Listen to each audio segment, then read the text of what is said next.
आदित्यकवचं ध्यानम् उदयाचलमागत्य वेदरूपमनामयं तुष्टावपरया भक्ता वालखिल्यादिभिर्वृतं देवसुरैः सदा वन्द्यं ग्रहैश्च परिवेष्टितं ध्यायन् स्तवन् पठन् नाम यः सूर्यकवचं सदा।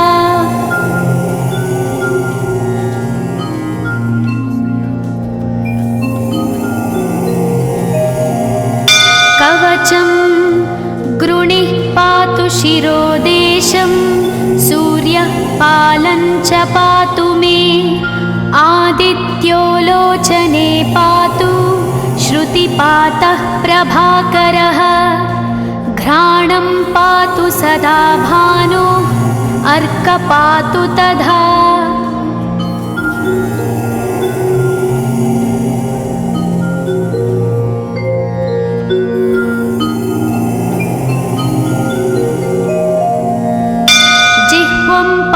जगन्नाथः कण्ठं पातु विभावसु स्कन्धौ ग्रहपतिः पातु भुजौ पातु प्रभाकरः अहस्करः पातु हस्तौ हृदयं पातु भानुमान्।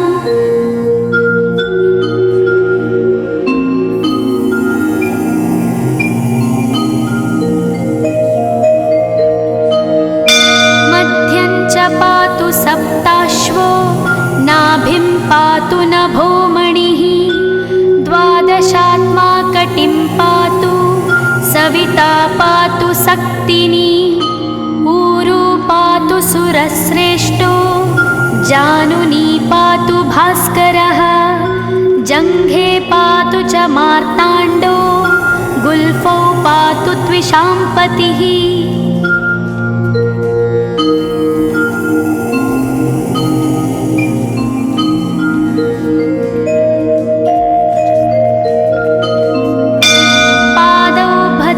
सदा पातु मित्रोऽपि सकलं वपुः वेदत्रयात्मकस्वामिन् नारायण जगत्पते आयतयामं तं कञ्ची द्वेदरूपः प्रभाकरः स्तोत्रेणानेन सन्तुष्टो वालखिल्यादिभिर्वृतः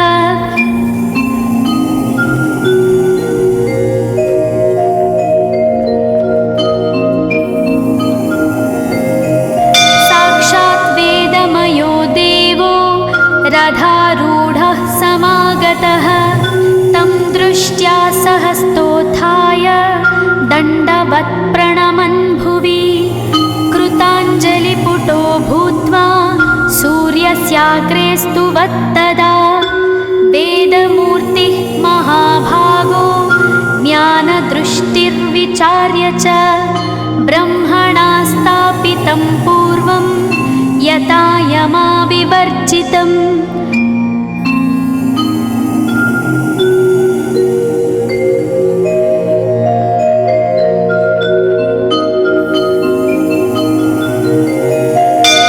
सत्त्वप्रधानं शुक्लाख्यं वेदरूपमनामयं शब्दब्रह्ममयं वेदं सत्कर्म ब्रह्मवाचकम् मुनिमध्यापयामास प्रथमं सविता स्वयं तेन प्रथमदत्तेन वेदेन परमेश्वरः यज्ञवल्क्यो मुनिश्रेष्ठः कृतकृत्यो भवत्तदा।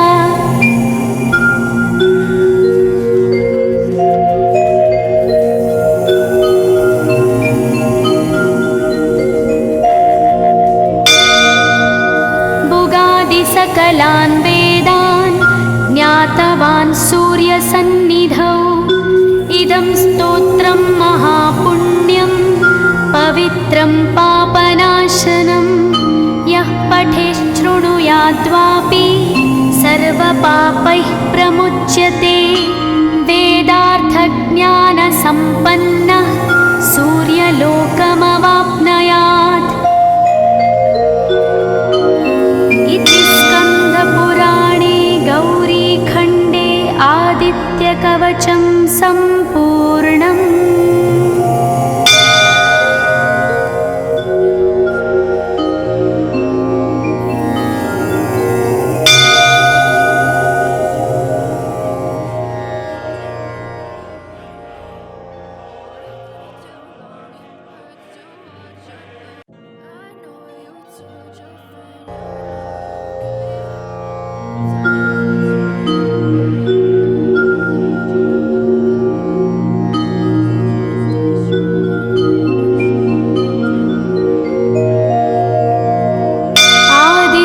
कवचं ध्यानम् उदयाचलमागत्य वेदरूपमनामयं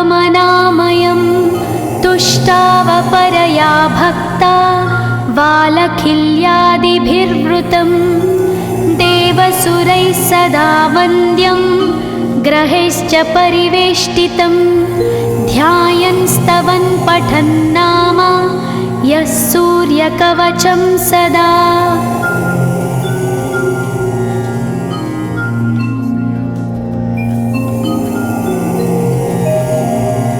कवचं गृणिः पातु शिरोदेशं सूर्यः पालं च पातु मे आदित्यो लोचने पातु श्रुतिपातः प्रभाकरः घ्राणं पातु सदा भानो अर्क पातु तथा।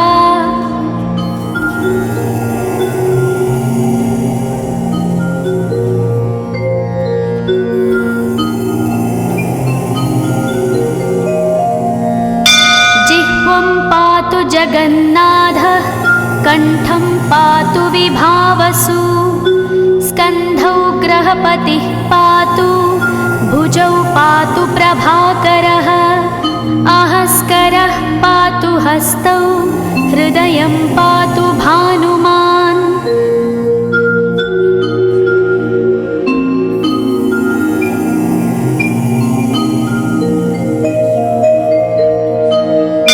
मध्यं च पातु सप्ताश्वो नाभिं पातु नभोमणिः द्वादशात्मा कटिं पातु सविता पातु सक्तिनी ऊरू पातु सुरश्रेष्ठो जानुनी पातु भास्करः जङ्घे पातु च मार्ताण्डो गुल्फौ पातु त्विषाम्पतिः।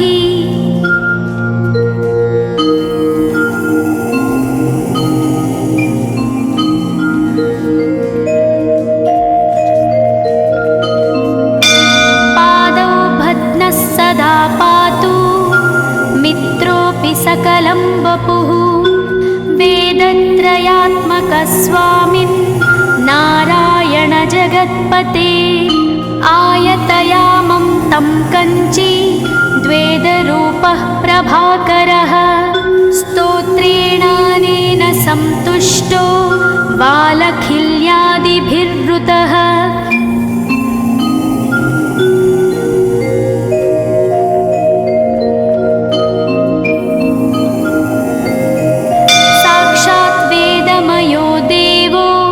रथारूढः समागतः तं दृष्ट्या सहस्तोत्थाय दण्डवत् प्रणमन् भुवि कृताञ्जलिपुटो भूत्वा सूर्यस्याग्रे स्तुवत्तदा वेदमूर्तिः महाभागो ज्ञानदृष्टिर्विचार्य च ब्रह्मणा स्थापितं पूर्वं यथा यमाविवर्जितम्।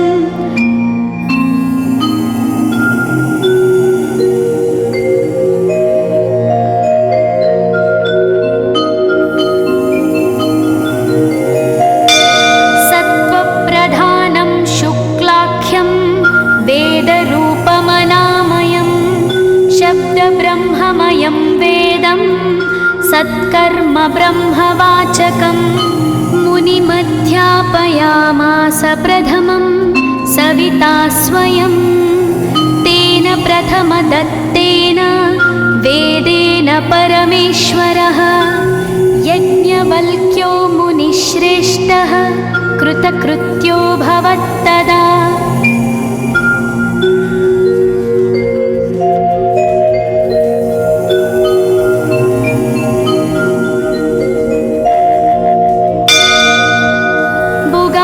सकलान् वेदान् ज्ञातवान् सूर्यसन्निधौ इदं स्तोत्रं महापुण्यं पवित्रं पापनाशनं यः पठेच्छृणुयाद्वापि सर्वपापैः प्रमुच्यते वेदार्थज्ञानसम्पन्नः सूर्यलोकमवाप्नुयात् स्कन्दपुराणे गौरीखण्डे आदित्यकवचं सम्पूर्णम्।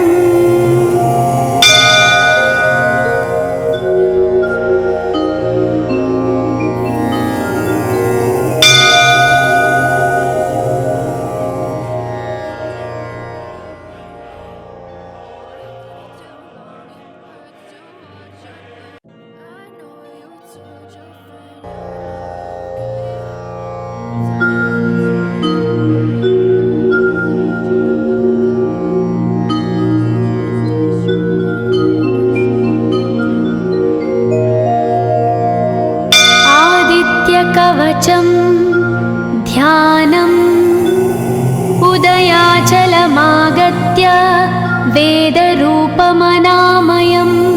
तुष्टावपरया भक्ता वालखिल्यादिभिर्वृतं देवसुरैः सदा वन्द्यं ग्रहैश्च परिवेष्टितं ध्यायन् स्तवन् पठन् नाम यः सूर्यकवचं सदा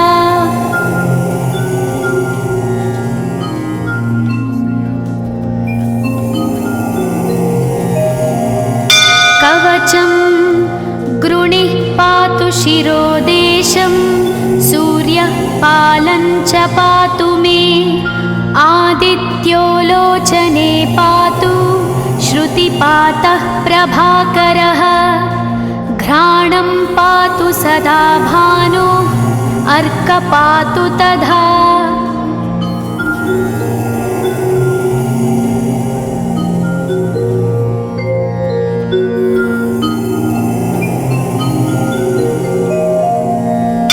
जिह्वं पातु जगन्नाथः कण्ठं पातु विभावसु स्कन्धौ ग्रहपतिः पातु भुजौ पातु प्रभाकरः अहस्करः पातु हस्तौ हृदयं पातु भानुमान्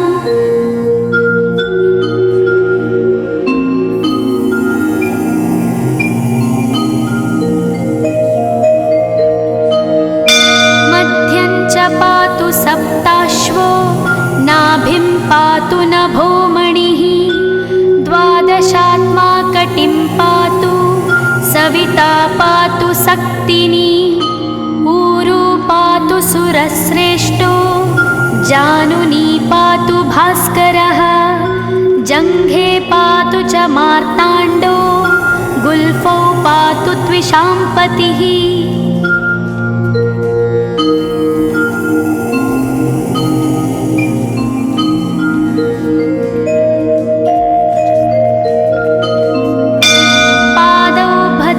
सदा पातु मित्रोऽपि सकलं वपुः वेदत्रयात्मकस्वामिन् नारायण जगत्पते आयतयामं तं कञ्ची द्वेदरूपः प्रभाकरः स्तोत्रेणानेन सन्तुष्टो वालखिल्यादिभिर्वृतः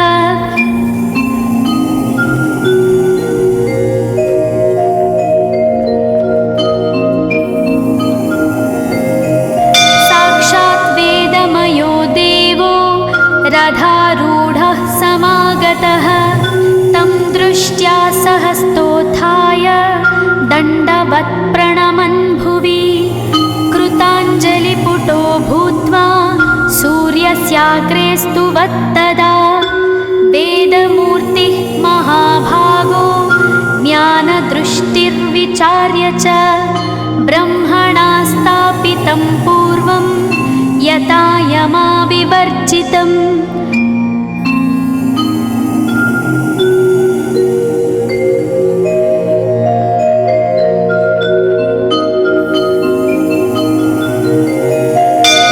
सत्त्वप्रधानं शुक्लाख्यं वेदरूपमनामयं शब्दब्रह्ममयं वेदं सत्कर्म ब्रह्मवाचकम् मुनिमध्यापयामास प्रथमं सविता स्वयं तेन प्रथमदत्तेन वेदेन परमेश्वरः यज्ञवल्क्यो मुनिश्रेष्ठः कृतकृत्यो भवत्तदा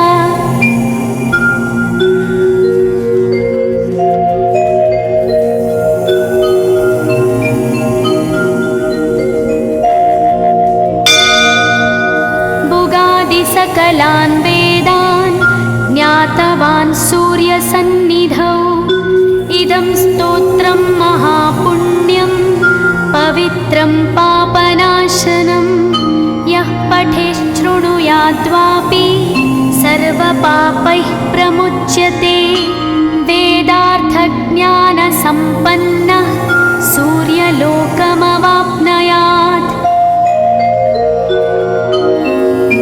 स्कन्दपुराणे गौरीखण्डे आदित्यकवचं सम्पूर्णम्।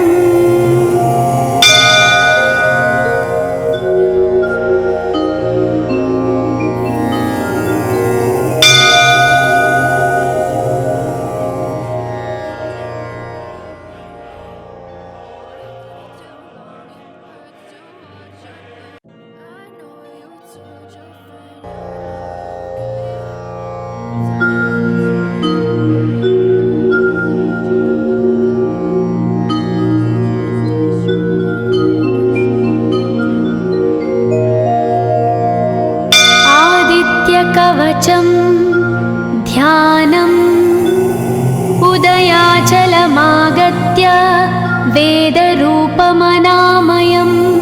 तुष्टावपरया भक्ता वालखिल्यादिभिर्वृतं देवसुरैः सदा वन्द्यं ग्रहैश्च परिवेष्टितं ध्यायन् स्तवन् पठन् नाम यः सूर्यकवचं सदा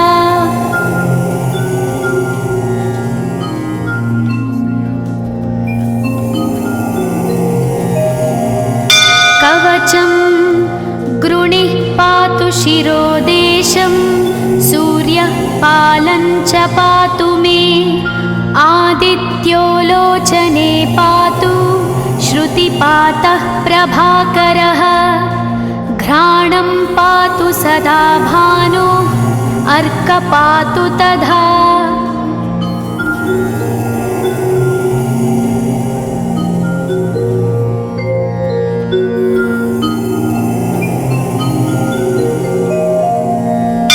जिह्वं पातु जगन्नाथः कण्ठं पातु विभावसु स्कन्धौ ग्रहपतिः पातु भुजौ पातु प्रभाकरः आहस्करः पातु हस्तौ हृदयं पातु भानुमान्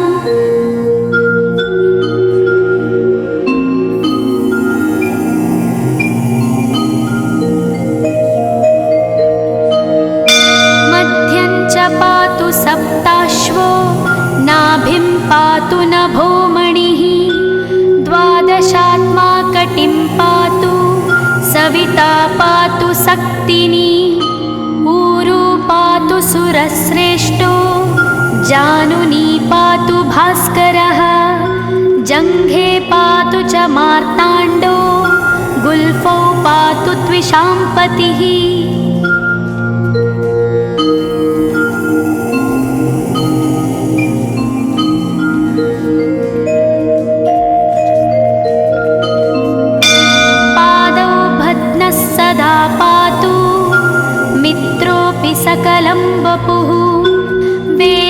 त्रयात्मकस्वामिन् नारायण जगत्पते आयतयामं तं कञ्ची द्वेदरूपः प्रभाकरः स्तोत्रेणानेन सन्तुष्टो बालखिल्यादिभिर्वृतः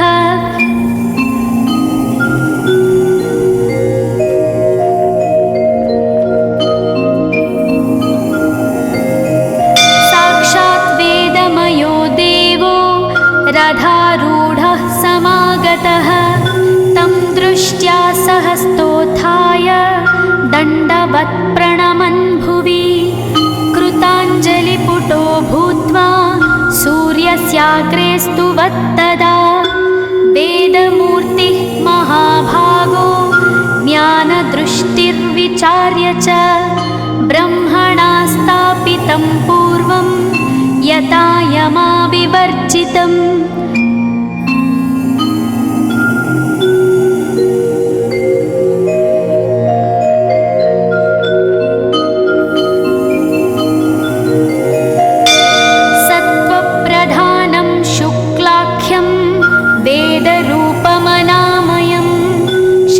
ब्रह्ममयं वेदं सत्कर्म ब्रह्मवाचकं मुनिमध्यापयामास प्रथमं सविता स्वयं तेन प्रथमदत्तेन वेदेन परमेश्वरः यज्ञवल्क्यो मुनिश्रेष्ठः कृतकृत्यो भवत्तदा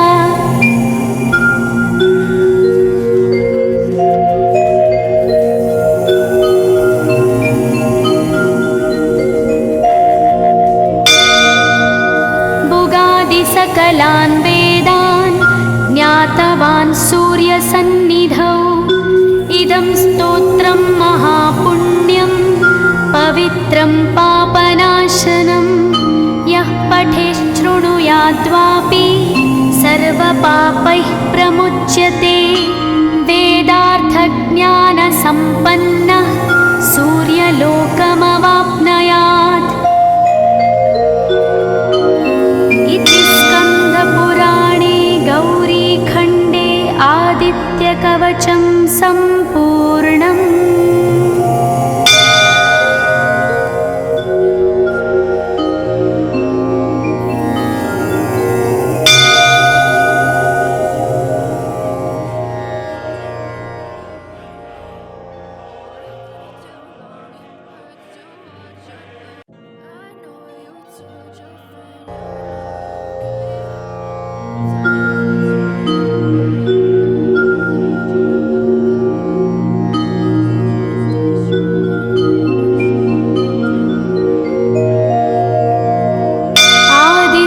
कवचं ध्यानम् उदयाचलमागत्य वेदरूपमनामयं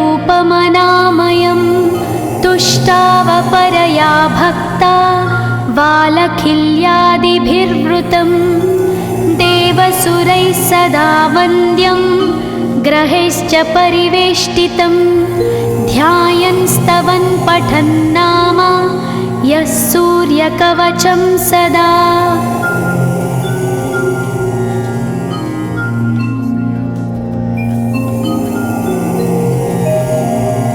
कवचं गृणिः पातु शिरोदेशं सूर्यः पालं च पातु मे आदित्यो लोचने पातु श्रुतिपातः प्रभाकरः घ्राणं पातु सदा भानो अर्क पातु तथा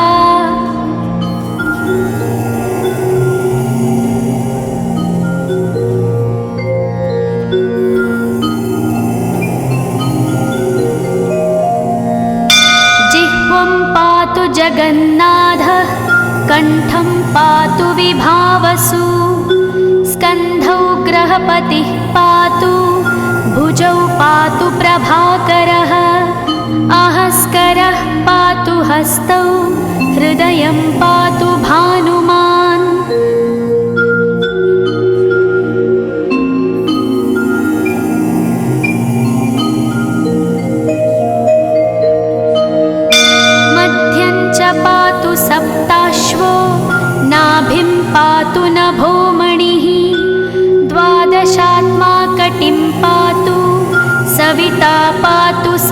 तेजस्विनी ऊरू पातु सुरश्रेष्ठो जानुनी पातु भास्करः जङ्घे पातु च मार्ताण्डो गुल्फौ पातु त्विषाम्पतिः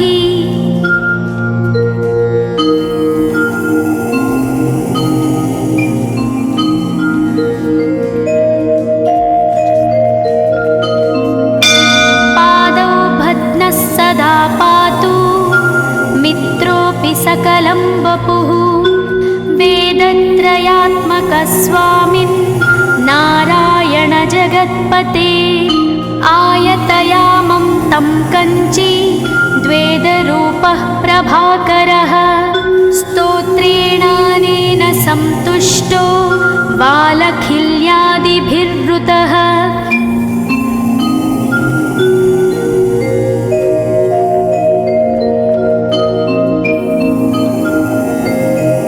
साक्षात् वेदमयो देवो रथारूढः समागतः तं दृष्ट्या सहस्तोत्थाय दण्डवत् प्रणमन् भुवि कृताञ्जलिपुटो भूत्वा सूर्यस्याग्रे स्तुवत्तदा वेदमूर्तिः महाभागो ज्ञानदृष्टिर्विचार्य च ब्रह्मणा स्थापितं पूर्वं यथा यमाविवर्जितम्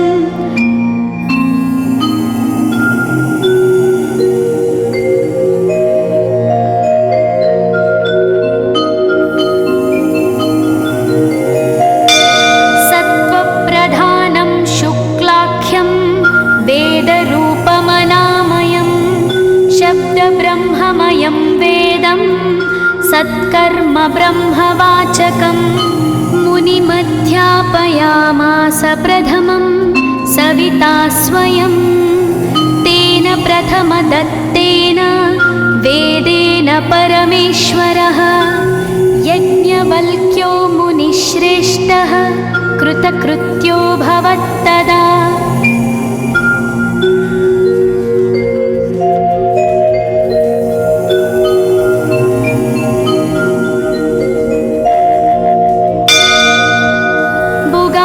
सकलान् वेदान् ज्ञातवान् सूर्यसन्निधौ इदं स्तोत्रं महापुण्यं पवित्रं पापनाशनं यः पठेच्छृणुयाद्वापि सर्वपापैः प्रमुच्यते वेदार्थज्ञानसम्पन्नः सूर्यलोकमवाप्नुयात् इति स्कन्दपुराणे गौरीखण्डे आदित्यकवचं सम्पूर्णम्।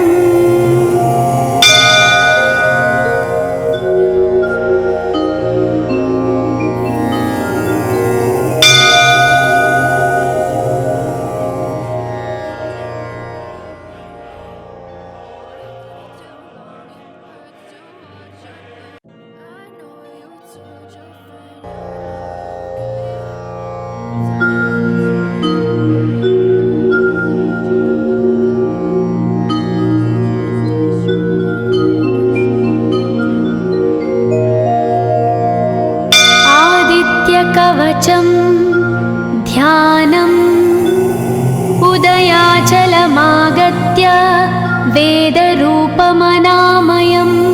तुष्टावपरया भक्ता वालखिल्यादिभिर्वृतं देवसुरैः सदा वन्द्यं ग्रहैश्च परिवेष्टितं ध्यायन् स्तवन् पठन् नाम यः सूर्यकवचं सदा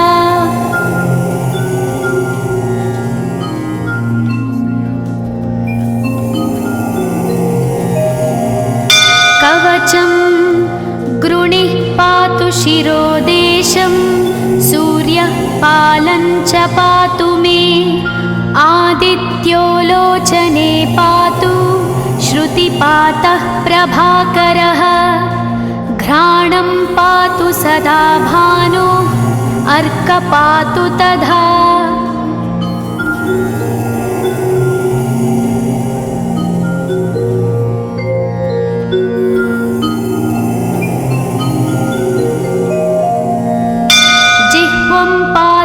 जगन्नाथः कण्ठं पातु विभावसु स्कन्धौ ग्रहपतिः पातु भुजौ पातु प्रभाकरः आहस्करः पातु हस्तौ हृदयं पातु भानुमान्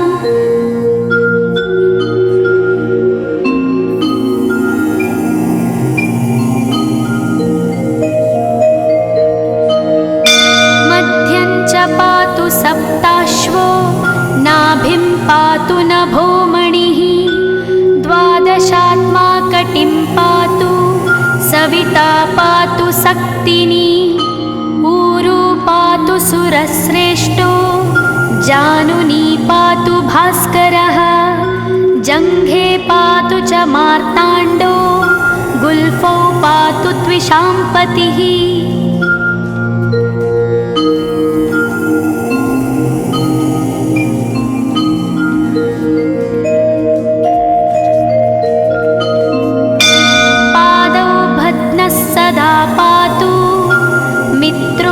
सकलं वपुः वेदत्रयात्मकस्वामिन् नारायण जगत्पते आयतयामं तं कञ्ची द्वेदरूपः प्रभाकरः स्तोत्रेणानेन सन्तुष्टो वालखिल्यादिभिर्वृतः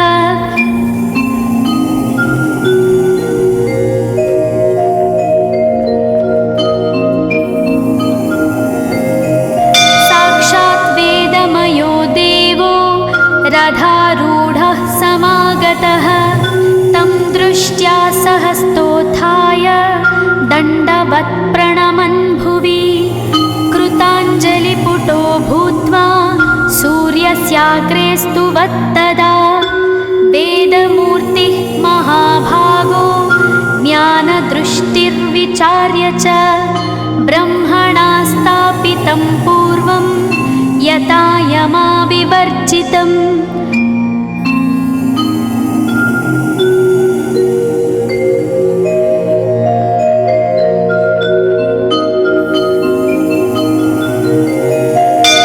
सत्त्वप्रधानं शुक्लाख्यं वेदरूपमनामयं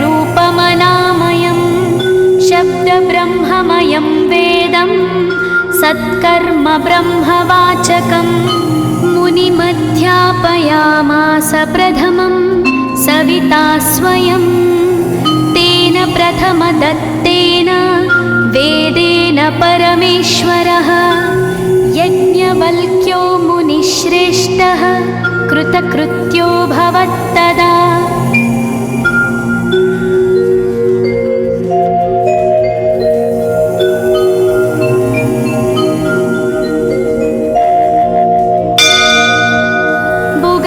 सकलान् वेदान् ज्ञातवान् सूर्यसन्निधौ इदं स्तोत्रं महापुण्यं पवित्रं पापनाशनं यः पठेच्छृणुयाद्वापि सर्वपापैः प्रमुच्यते वेदार्थज्ञानसम्पन्नः सूर्यलोकमवाप्नुयात्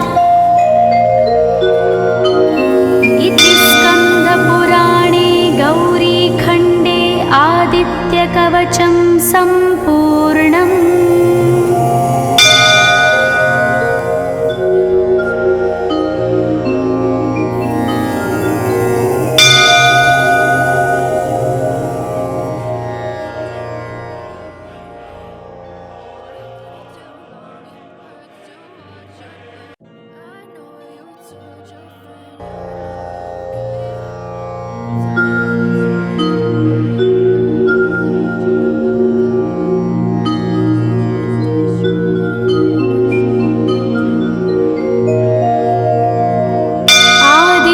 कवचं ध्यानम् उदयाचलमागत्य वेदरूपमनामयं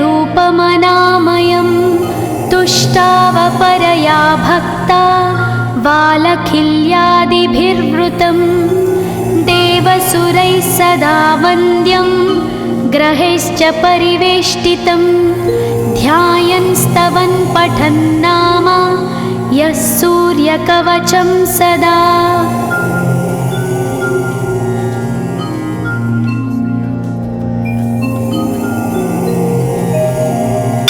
कवचं गृणिः पातु शिरोदेशं, सूर्यः पालं च पातु मे, आदित्यो लोचने पातु, श्रुतिपातः प्रभाकरः, घ्राणं पातु सदा भानो, अर्क पातु तथा।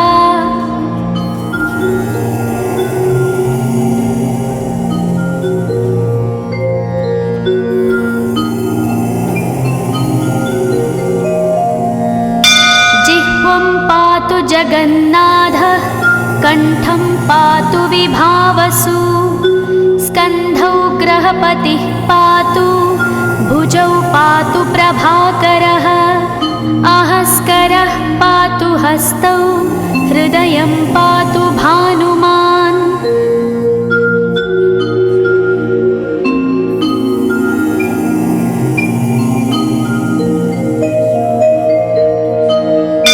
मध्यं च पातु सप्ताश्वो, नाभिं पातु नभोमणिः, द्वादशात्मा कटिं पातु, सविता पातु सक्तिनी, ऊरू पातु सुरश्रेष्ठो, जानुनी पातु भास्करः, जङ्घे पातु च मार्ताण्डो, गुल्फौ पातु त्विषाम्पतिः।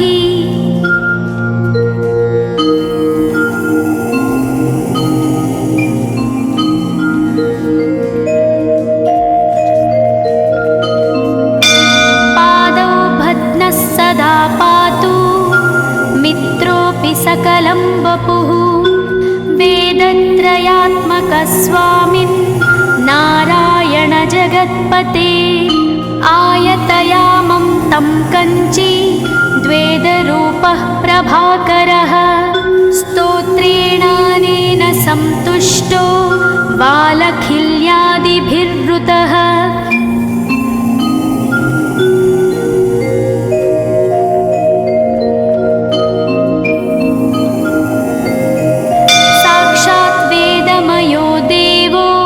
रथारूढः समागतः, तं दृष्ट्या सहस्तोत्थाय, दण्डवत् प्रणमन् भुवि, कृताञ्जलिपुटो भूत्वा, सूर्यस्याग्रे स्तुवत्तदा, वेदमूर्तिः महाभागो, ज्ञानदृष्टिर्विचार्य च, ब्रह्मणा स्थापितं पूर्वं, यथा यमाविवर्जितम्।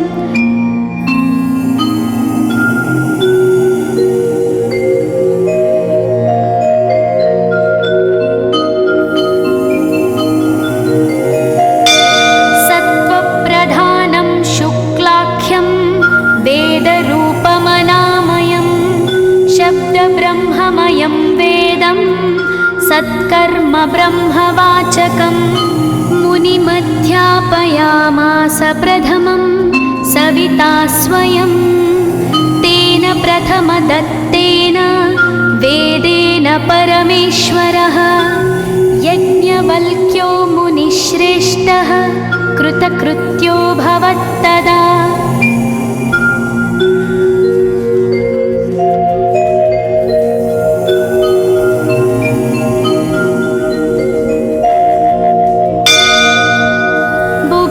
सकलान् वेदान् ज्ञातवान् सूर्यसन्निधौ, इदं स्तोत्रं महापुण्यं, पवित्रं पापनाशनं, यः पठेच्छृणुयाद्वापि, सर्वपापैः प्रमुच्यते, वेदार्थज्ञानसम्पन्नः, सूर्यलोकमवाप्नुयात्। इति स्कन्दपुराणे गौरीखण्डे आदित्यकवचं सम्पूर्णम्।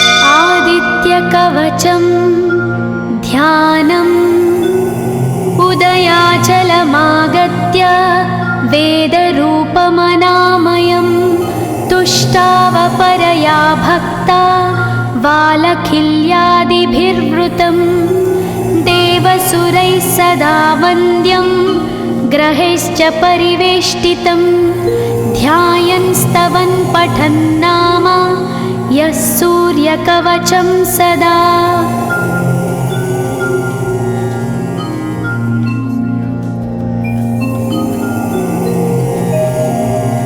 कवचं गृणिः पातु शिरोदेशं सूर्यः पालं च पातु मे आदित्यो लोचने पातु श्रुतिपातः प्रभाकरः घ्राणं पातु सदा भानो अर्क पातु तथा।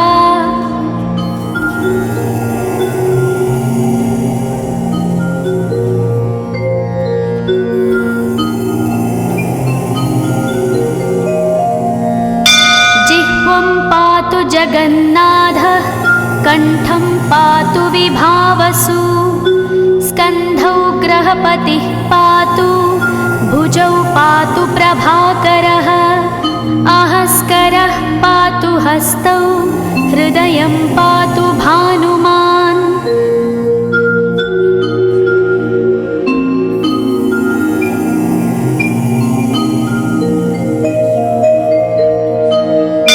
मध्यं च पातु सप्ताश्वो नाभिं पातु नभोमणिः द्वादशात्मा कटिं पातु सविता पातु सक्तिनी ऊरू पातु सुरश्रेष्ठो जानुनी पातु भास्करः जङ्घे पातु च मार्ताण्डो गुल्फौ पातु त्विषाम्पतिः।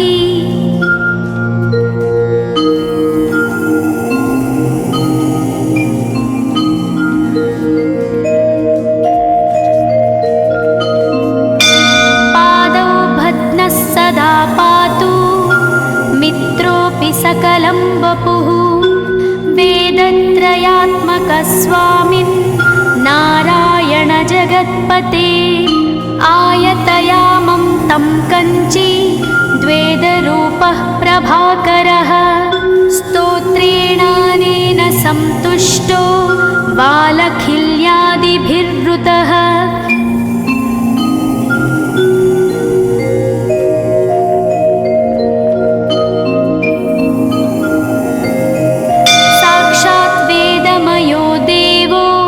रथारूढः समागतः तं दृष्ट्या सहस्तोत्थाय दण्डवत् प्रणमन् भुवि कृताञ्जलिपुटो भूत्वा सूर्यस्याग्रे स्तुवत्तदा वेदमूर्तिः महाभागो ज्ञानदृष्टिर्विचार्य च ब्रह्मणा स्थापितं पूर्वं यथा यमाविवर्जितम्।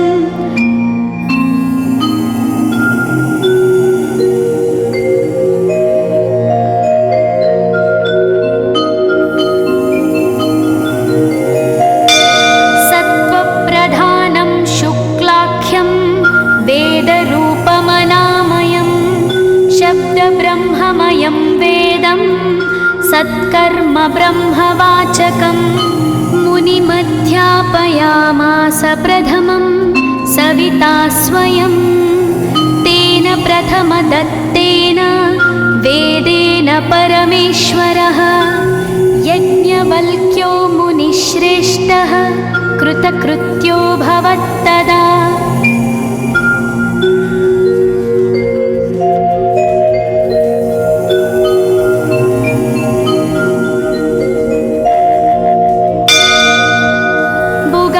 सकलान् वेदान् ज्ञातवान् सूर्यसन्निधौ इदं स्तोत्रं महापुण्यं पवित्रं पापनाशनं यः पठेच्छृणुयाद्वापि सर्वपापैः प्रमुच्यते वेदार्थज्ञानसम्पन्नः सूर्यलोकमवाप्नुयात्। इति स्कन्दपुराणे गौरीखण्डे कवचं सम्पूर्णम्।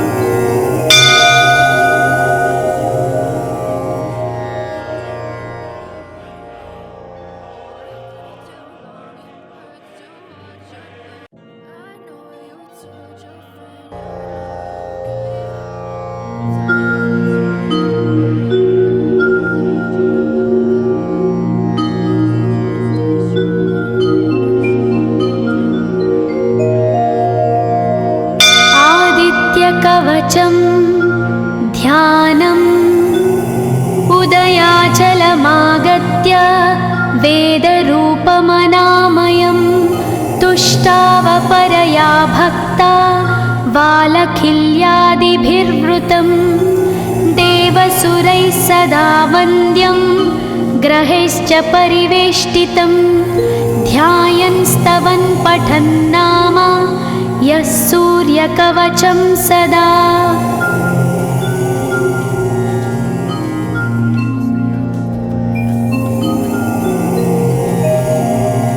कवचं गृणिः पातु शिरोदेशं सूर्यः पालं च पातु मे आदित्यो लोचने पातु श्रुतिपातः प्रभाकरः घ्राणं पातु सदा भानो अर्क पातु तथा।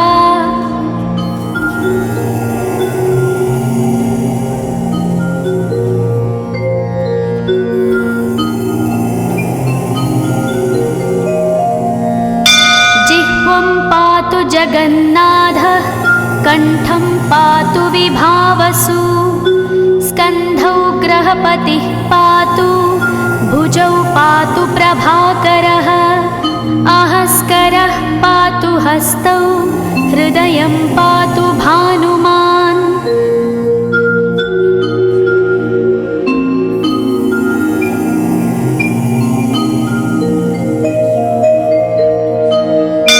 मध्यं च पातु सप्ताश्वो नाभिं पातु नभोमणिः द्वादशात्मा कटिं पातु सविता पातु सक्तिनी ऊरू पातु सुरश्रेष्ठो जानुनी पातु भास्करः जङ्घे पातु च मार्ताण्डो गुल्फौ पातु त्विषाम्पतिः।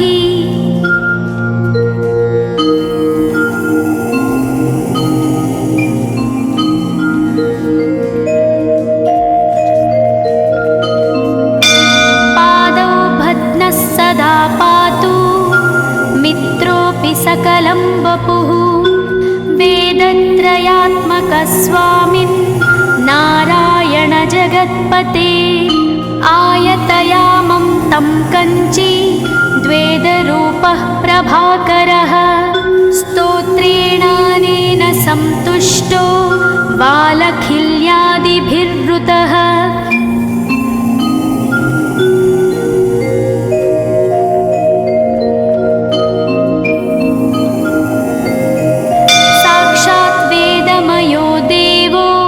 रथारूढः समागतः तं दृष्ट्या सहस्तोत्थाय दण्डवत् प्रणमन् भुवि कृताञ्जलिपुटो भूत्वा सूर्यस्याग्रे स्तुवत्तदा वेदमूर्तिः महाभागो ज्ञानदृष्टिर्विचार्य च ब्रह्मणा स्थापितं पूर्वं यथा यमाविवर्जितम्।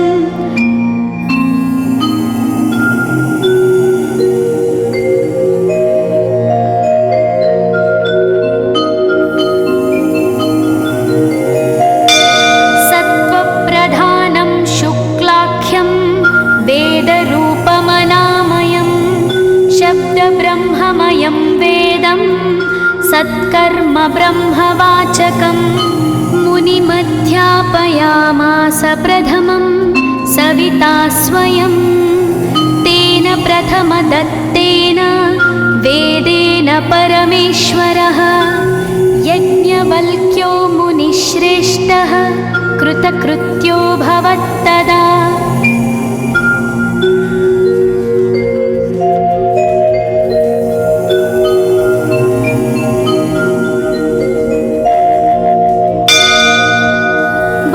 वेदोऽधि सकलान् वेदान् ज्ञातवान् सूर्यसन्निधौ। इदं स्तोत्रं महापुण्यं पवित्रं पापनाशनं यः पठेच्छृणुयाद्वापि सर्वपापैः प्रमुच्यते। वेदार्थज्ञानसम्पन्नः सूर्यलोकमवाप्नुयात्।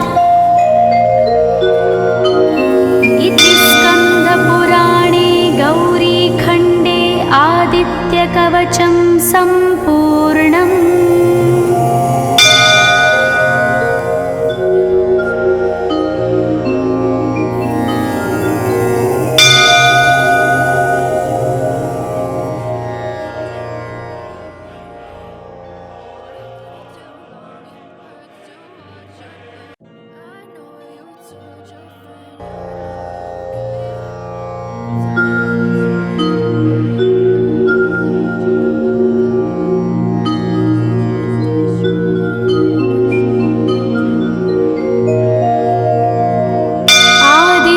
कवचं ध्यानम्।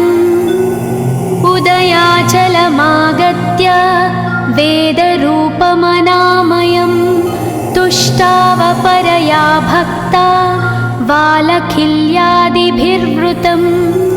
देवसुरैः सदा वन्द्यं ग्रहैश्च परिवेष्टितं। ध्यायन् स्तवन् पठन् नाम यः सूर्यकवचं सदा।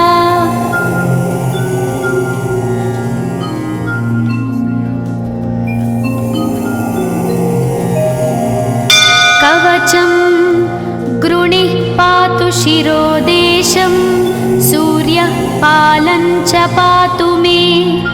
आदित्यो लोचने पातु श्रुतिपातः प्रभाकरः।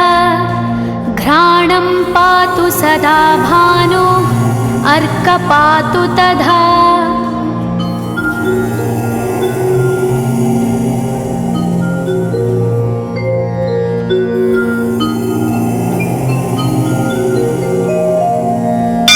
जिह्वं पातु जगन्नाथः कण्ठं पातु विभावसु। स्कन्धौ ग्रहपतिः पातु भुजौ पातु प्रभाकरः। अहस्करः पातु हस्तौ हृदयं पातु भानुमान्।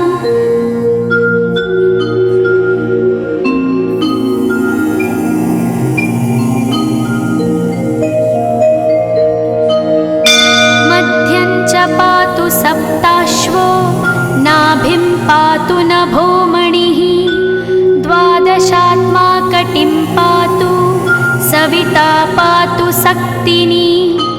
ऊरू पातु सुरश्रेष्ठो जानुनी पातु भास्करः। जङ्घे पातु च मार्ताण्डो गुल्फौ पातु त्विषाम्पतिः।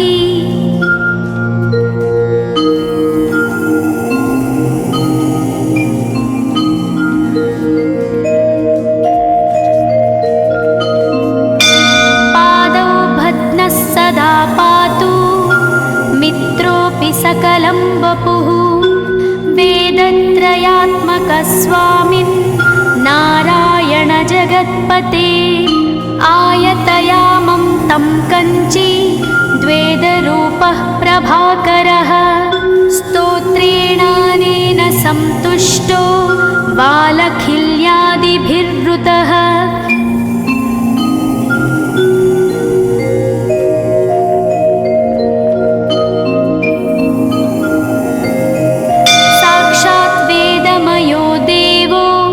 रथारूढः समागतः तं दृष्ट्या सहस्तोत्थाय दण्डवत् प्रणमन् भुवि। कृताञ्जलिपुटो भूत्वा सूर्यस्याग्रे स्तुवत्तदा। वेदमूर्तिः महाभागो ज्ञानदृष्टिर्विचार्य च ब्रह्मणा स्थापितं पूर्वं यथा यमाविवर्जितम्।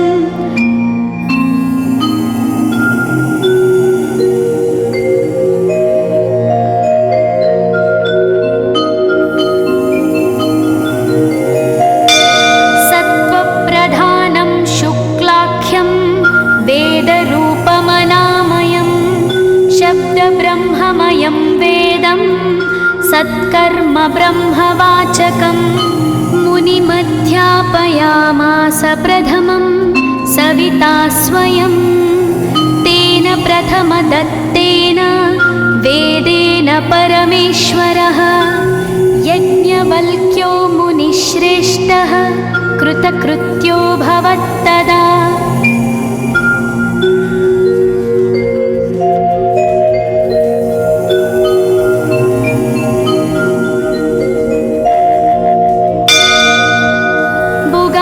सकलान् वेदान् ज्ञातवान् सूर्यसन्निधौ इदं स्तोत्रं महापुण्यं पवित्रं पापनाशनं यः पठेच्छृणुयाद्वापि सर्वपापैः प्रमुच्यते वेदार्थज्ञानसम्पन्नः सूर्यलोकमवाप्नुयात्। पुराणे गौरीखण्डे आदित्यकवचं